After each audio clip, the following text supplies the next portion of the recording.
નમસ્કાર મિત્રો, અતિક વહોરા યુટ્યુબ ચેનલમાં આપ સૌનું હાર્દિક સ્વાગત કરું છું। પ્રેસાના ભાગ 1માં સેલેરી પ્રોસેસ કેવી રીતે કરવી તેના આપણે સ્ટેપ બાય સ્ટેપ માહિતી મેળવી હતી। આપણે આ વિડીયોની અંદર પે બિલની એન્ટ્રી કેવી રીતે કરીશું તેની સ્ટેપ બાય સ્ટેપ માહિતી મેળવવાના છે।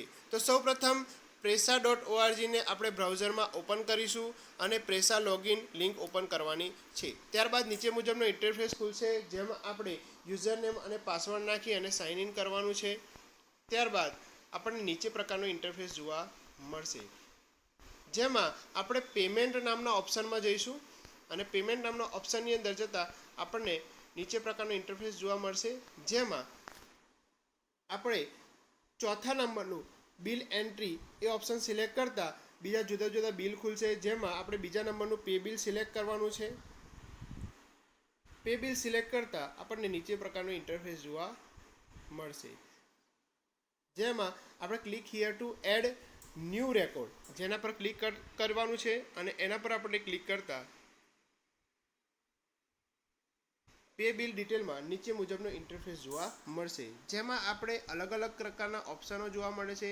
આ બધા ઓપ્શનની અંદર આપણે બધી વિગતો ફિલઅપ કરવાની છે, ભરવાની છે। તો સૌપ્રથમ પે બિલ ડિટેલ આપણે એમાં જોઈશું। પે બિલ ડિટેલની અંદર આપણે શું ભરવાનું છે, તો પે બિલ ડિટેલની અંદર બિલ ટ્રાન્ઝેક્શન નંબર આપણે બિલ નાખવાનો છે અને ત્યારબાદ ફંડ ટાઈપમાં આપણે સ્ટેટ ગ્રાન્ટ સિલેક્ટ કરવાનું છે।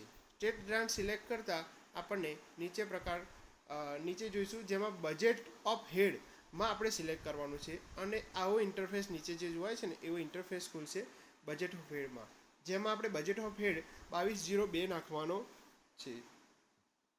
એ નાખ્યા બાદ આપણને નીચે મુજબનો ઇન્ટરફેસ જોવા મળશે। બજેટ હેડ સિલેક્ટ કર્યા બાદ પે બિલનું મંથ, યર અને માસ આપણે જે લાગુ પડતું હોય એ આપણે સિલેક્ટ કરીશું અને તમામ વિગતો ફિલ થઈ ગયા બાદ નીચે મુજબનો ઇન્ટરફેસ જોવા મળશે, જેમાં નીચે સેવ બટન ક્લિક છે, સેવ બટન પર આપણે ક્લિક કરીશું અને સેવ બટન પર ક્લિક કરતાં આપણને પછી ત્યારબાદનો બીજા ઓપ્શનમાં આપણે જઈશું એ એક્સપોન્સ ડિસ્ક્રિપ્શન, એના પર ક્લિક કરતાં આપણને આવા પ્રકારનો ઇન્ટરફેસ જોવા મળશે, જેમાં આપણે નેમ ઓફ ઓફિસમાં ઓફિસનું નામ સિલેક્ટ કરવાનું છે। ત્યારબાદ એમ્પ્લોય ટાઈપની અંદર ક્લાસ 3 સિલેક્ટ કરવાનું છે। બ્રાન્ચની અંદર લાગુ પડતી બ્રાન્ચ સિલેક્ટ કરવાની છે। ત્યારબાદ ડેઝિગ્નેશનમાં લાગુ પડતું ડેઝિગ્નેશન સિલેક્ટ કરવાનું છે। એમ્પ્લોય નેમમાં તમામ નામ સિલેક્ટ કરવાના છે। ત્યારબાદ સેલેરી ક્રાઇટેરિયામાં નોન ગેજેટેડ સિલેક્ટ કરીશું અને ત્યારબાદ આપણે સર્ચ બટન પર ક્લિક કરતાં આપણને નીચે પ્રકારનો ઇન્ટરફેસ જોવા મળે છે। સર્ચ ક્લિક કર્યા બાદ આપણે અહીં એક્સપોર્ટ ટુ એક્સેલ એના પર ક્લિક કરી અને આપણે એની એક્સેલ ફાઇલ મેળવી શકીએ છીએ અને એને આપણે ચેક કરીશું અને જો બધી જ માહિતી બરાબર હોય તો આપણે અહીં સેવ બટન પર ક્લિક કરી અને માહિતીને સેવ કરીશું। સેવ કર્યા બાદ આપણે ત્રીજા નંબરનો જે ઓપ્શન છે ઓબ્જેક્ટિવ હેડ એ સિલેક્ટ કરવાનો છે। ઓબ્જેક્ટિવ હેડ સિલેક્ટ કર્યા બાદ આપણને નીચે એન્ટર ઓબ્જેક્ટ હેડમાં એડ બટન પર ક્લિક કરી પગારની આવક જુદા જુદા હેડ અહીંયા સિલેક્ટ કરવાના છે। આ જે એડ બટન છે એના પર આપણે સિલેક્ટ કરીશું અને જુદા જુદા હેડ આપણે સિલેક્ટ કરવાના છે। તો જોઈએ આપણે સૌપ્રથમ બેઝિક પે માટે અહીં સેલેરી ડિટેલ પણ બધી બાજુમાં આવી જ ગઈ છે। તો બેઝિક પે માટે ઓબ્જેક્ટિવ હેડના બાજુમાં આપેલો 3102 pay of establishment panchayat select કરવાનું છે। HRA માટે ઓબ્જેક્ટિવ હેડ બાજુમાં જઈ 3110 house rent allowance panchayat select કરવાનું છે। DA માટે ઓબ્જેક્ટિવ હેડ બાજુમાં જઈ 3103 ડિમેસ એલાઉન્સ એ સિલેક્ટ કરવાનું છે। પછી ટ્રાન્સપોર્ટ એલાઉન્સ માટે ઓબ્જેક્ટિવ હેડમાં બાજુમાં આપેલું 3113 ટ્રાન્સપોર્ટ એલાઉન્સ પંચાયત સિલેક્ટ કરવાનું છે। મેડિકલ એલાઉન્સ માટે ઓબ્જેક્ટિવ હેડ બાજુમાં આપેલું 3107 મેડિકલ એલાઉન્સ પંચાયત સિલેક્ટ કરવાનું છે અને અધર એલાઉન્સ માટે ઓબ્જેક્ટિવ હેડ બાજુમાં જઈને 3104 એ અધર એલાઉન્સ સિલેક્ટ કરવાનું છે। અધર એલાઉન્સમાં ખાસ કિસ્સામાં જેવું કે આપણે મુખ્ય શિક્ષકનું જે 250 રૂપિયા મળે છે એ અધર એલાઉન્સમાં આવશે। હવે કોઈ કિસ્સામાં એવું બને કે જે શાળામાં મુખ્ય શિક્ષક વિકલાંગ હોય તો વિકલાંગ એલાઉન્સ પણ એમાં મળે છે, તે અધર એલાઉન્સની અંદર બંનેનું ટોટલ કરીને આપણે લખીશું। ચાર્જ એલાઉન્સ માટે ઓબ્જેક્ટિવ હેડની બાજુમાં જઈને 3172 ચાર્જ એલાઉન્સ આપણે પંચાયત સિલેક્ટ કરવાનું છે। આ બધું સિલેક્ટ કરી લઈશું તો આપણને નીચે પ્રકારનો ઇન્ટરફેસ જોવા મળશે। બધા અહીં એડ બતાવેલા છે, આપણે જે સિલેક્ટ કરશું એ બધા જ પંચાયત અહીંયા એડ થઈ ગયેલી છે અને બાજુમાં સેલેરી ડિટેલ છે તો આપણે બધી એ માહિતી ચેક કરીશું અને ત્યારબાદ સેવ બટન પર ક્લિક કરીશું. બધી જ માહિતી બરાબર હોય તો સેવ બટન પર ક્લિક કરી આગળ પ્રોસેસ કરવાની છે. ત્યારબાદ ડિટેલ ઓફ ગ્રાન્ટ ફંડ બંધ ઉપર ક્લિક કરશો એટલે ચોથા નંબરનો ઓપ્શન આવ્યો, જેના પર ક્લિક કરતાં નીચે મુજબની ઇન્ટરફેસ જોવા મળશે. હવે આમાં આપણે શું કરવું છે, જેમાં માગ્યા મુજબની માહિતી ભરવાની છે. ગ્રાન્ટ એલાઉન્સ એફઆઈ તથા expenditure of the bill and progressive expenditure including this બિલમાં બિલની રકમ આપણે અહીંયા બંનેમાં લખવાની છે. આ બધી વિગતો આપણે ગ્રાન્ટ ટોટલ અને બેલેન્સ પણ આપણે અહીંયા બતાવવાનું છે. ત્યારબાદ તમામ માહિતીને આપણે સેવ બટન પર ક્લિક કરી ચેક ડિટેલ ભરવાની સૂચના આવશે.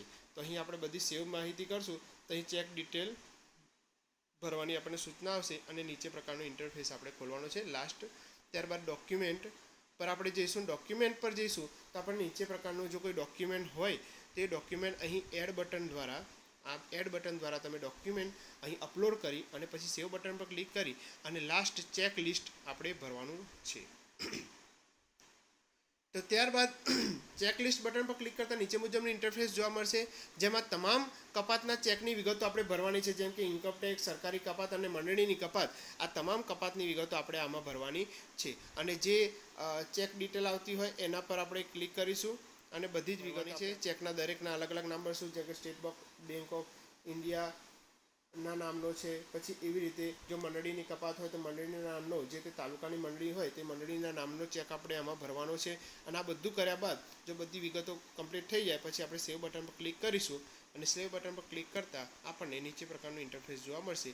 આ તમામ માહિતી સેવ કરતાં નીચે મુજબનું સક્સેસ એવો મેસેજ આવશે. તો જો અહીંયા સક્સેસ એવો મેસેજ બતાવેલો છે. આ બધું થઈ ગયા બાદ અહીંયા સક્સેસ એવો મેસેજ અહીંયા ગ્રીન કલરમાં બતાવેલો છે. ત્યારબાદ આપણે આગળ જોઈશું. તો ત્યારબાદ સક્સેસ બટન બાદ આપણે નીચે મુજબની ઇન્ટરફેસ જોવા મળશે. તો તેમાં આપણે શું કરવાનું છે,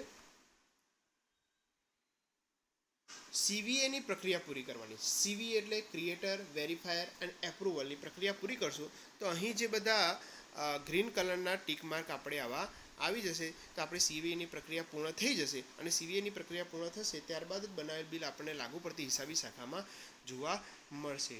તો ધન્યવાદ મિત્રો. જો મિત્રો તમે પહેલી જ વખત આ ચેનલ પર આવ્યા હોય તો ચેનલને સબસ્ક્રાઇબ કરજો અને બેલ આઇકન જરૂરથી પ્રેસ કરશો, જેથી આવનાર તમામ વિડીયોના નોટિફિકેશન તમને મળી રહે. આ સિવાય આપણે આ યુટ્યુબ ચેનલની ઉપર કેટલાક NMMSના મહત્ત્વના અને સંપૂર્ણ ડિટેલવાળા વિડીયો મૂકેલા છે, જે આ પ્લેલિસ્ટમાં જઈને જરૂરથી નિહાળશો. સાથે કેટલાક મજા પડે તેવા બાળ અભિનય ગીત પણ મૂકેલા છે અને રમતોની વિડીયો સિરીઝ પણ મૂકેલી છે. એમ ઘણું બધું આપણે આ વિડીયોમાં આ ચેનલ પર મૂકેલું છે, તો જે આપ જરૂરથી નિહાળશો. આભાર.